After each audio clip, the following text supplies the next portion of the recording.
Джунгли лау, тау лау, аштау. All I really need is a little bit. Big money, big Администраторын чакыр. a bit. I can shake that thing, jiggy jiggy leg. The sharp that I might see, jiggy thing. Jiggy jiggy pow, you Dominican, чтобы вас Қара торғай, қара торғай. Сізді ағаштардың арасынан аңшылыққа шықсаңыз да болады. Комментарий жаза кетір, родной.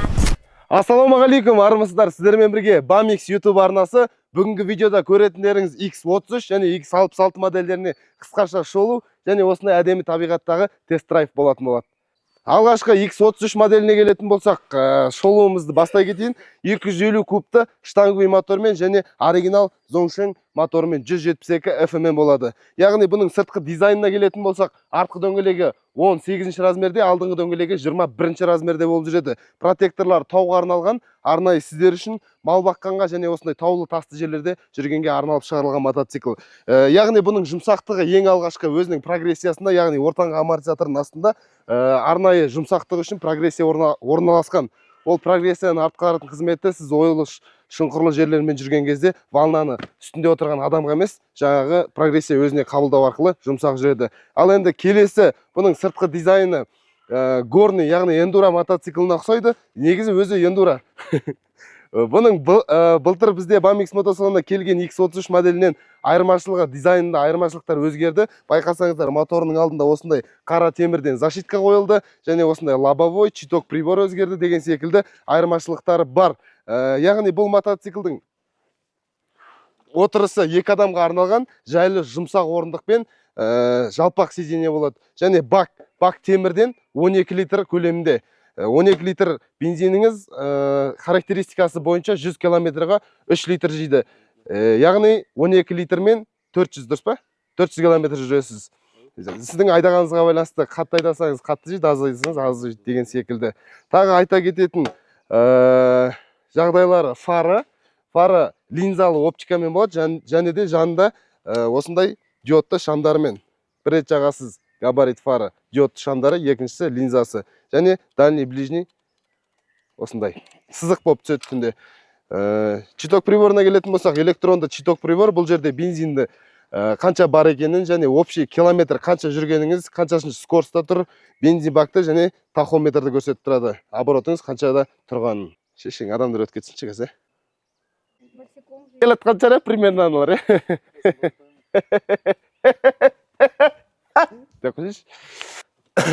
Байқасаңыздар, бұл X33 моделінің алдыңғы тормоздары дискімен болады, колодкімен, тормозной житкіспен мына жақта болады. Артыда дәл сондай тормозной дискімен, колодкімен, житкіспен болады. Ол оң жақ аяғыңызды басқан кезде артқы дөңгелек тормоз ұстайтын болады.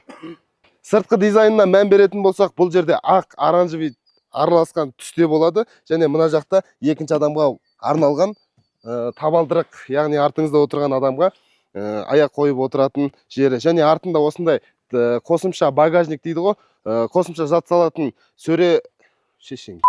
Куып кетіп отырмеш. Екеуің барар телефон шығып отырыңыз шынақта. Абратский. Сосын бұл мотоциклдің комплектациясында өзімен бірге каска, айна және осындай алдыңғы лобовой, орындықтың чехолы бірге жүретін болады. Ассалаумағалейкум.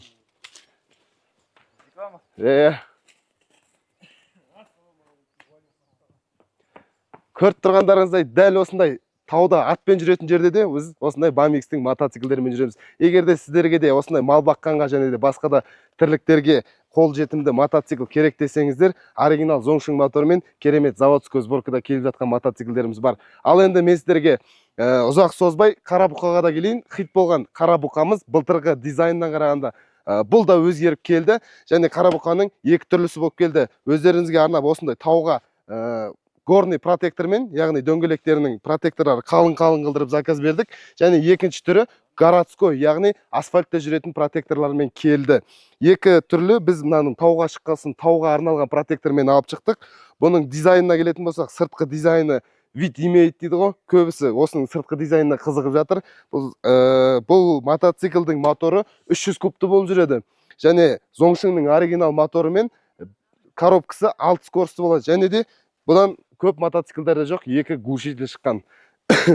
Енді сыртқы дизайнына келетін болсақ, бак үлкен, темірден 16 литр болып жүреді. Және осындай боковой пластмастары, әдемілеп жасалған рульдің защиткасы, бұның бәрінде аваринкасы, фары әдемілеп жанатын болады. Мына жерде сіздерге фарын жағып көрсетейін. Өшіріп саппын.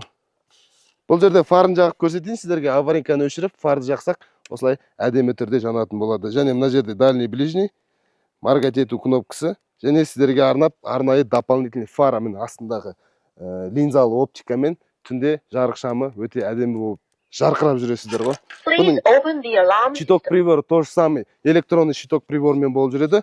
Былтырғы дизайнда мынандай лобовой келмеген болатын, осындай лобовоймен келіп жатыр қазіргі таңда. Және бұның артқы алдыңғы дөңгелектері 17 размерде болады.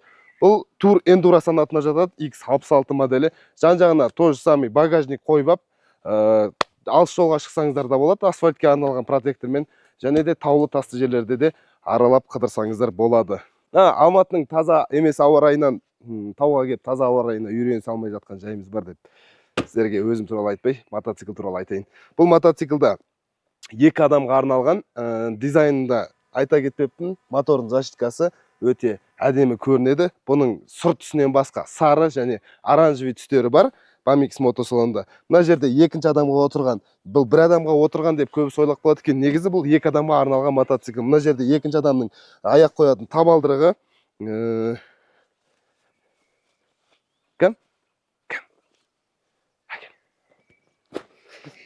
Құрметті достар, сіздерге айтып шаршамаймыз.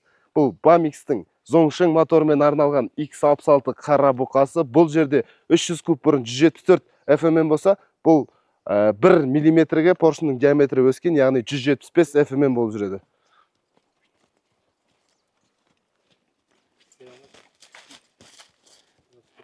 Өздеріңіз көргенде осындай жылқының бойымен салыстырғанда, жылқының бойынан сәл төменірек болады.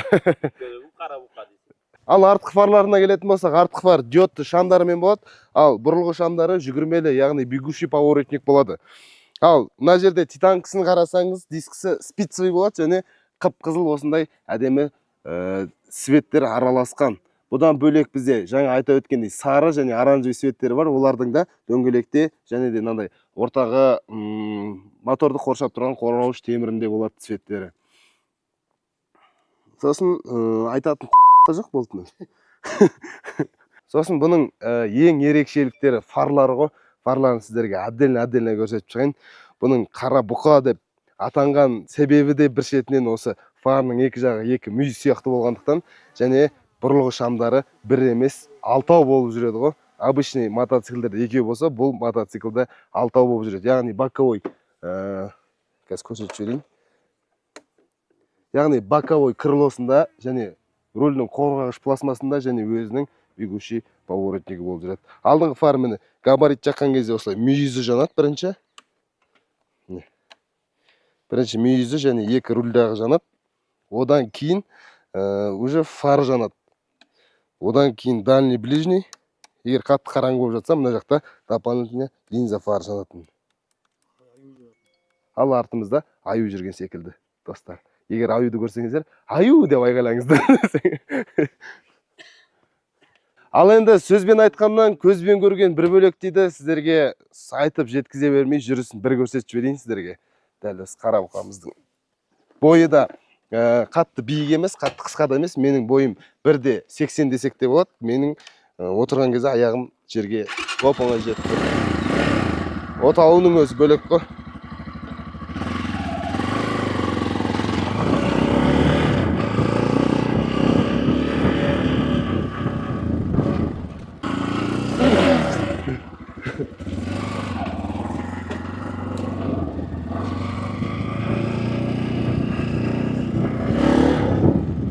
$500 куб болғаннан кейін 175 FMM болып көбейтілгендіктен жүрісінің өте керемет болып тұр, тартысы бәрі.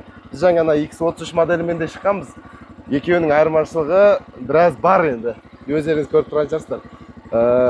Бір тікке салып көрсетейін десем, өзіме сенімсіздеу болып тұрғандықтан шыққым келмей тұр. Ал былай ары бері жүрген жүрісін көріңіздер.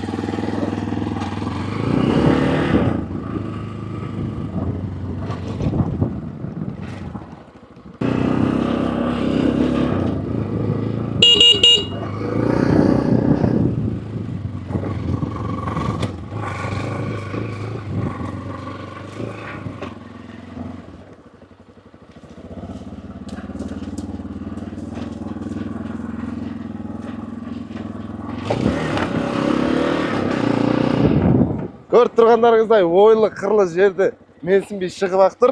Шөп шалайдың арасымен де жаңа жұмсақтық дедім ғой. Сол жұмсақтық бұда да бар, прогрессия арқылы өзіңізді жұмсақ сезінесіз үстінде. Комфорт беретін мотоцикл ғой. Ауылда мал қусаңыз да, жылқы қусаңыз да өте ыңғайлы жер. Және өзіңіздің егер мото сүйер болсаңыз, жаңағыдай саяхаттағанды, мотоциклмен тауға шыққанды, өрге шыққанды жақсы көрсеңіз, өте керемет техника деп айта аламын.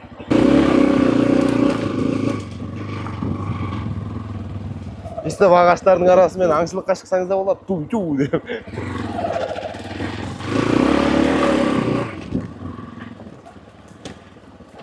Hop, бәрекелді. Hop, бәрекелді.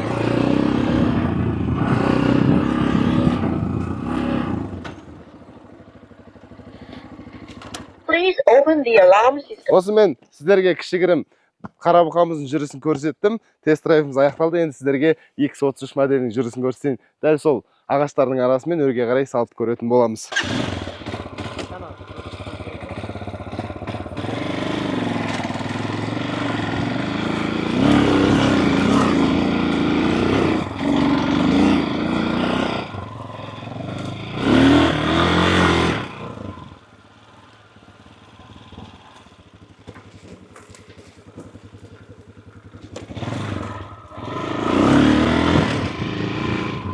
Екеуінен әрине білінеді.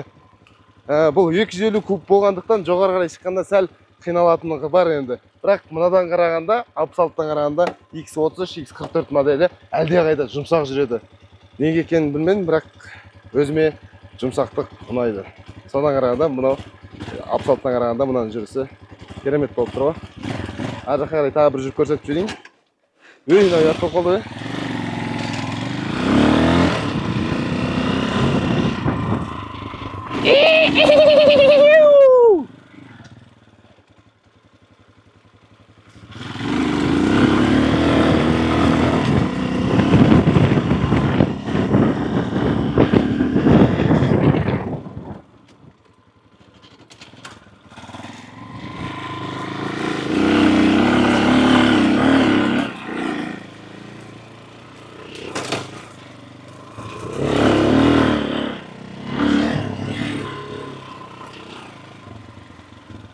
Мына өріңді де X33 моделі менсініп тұрған жоқ.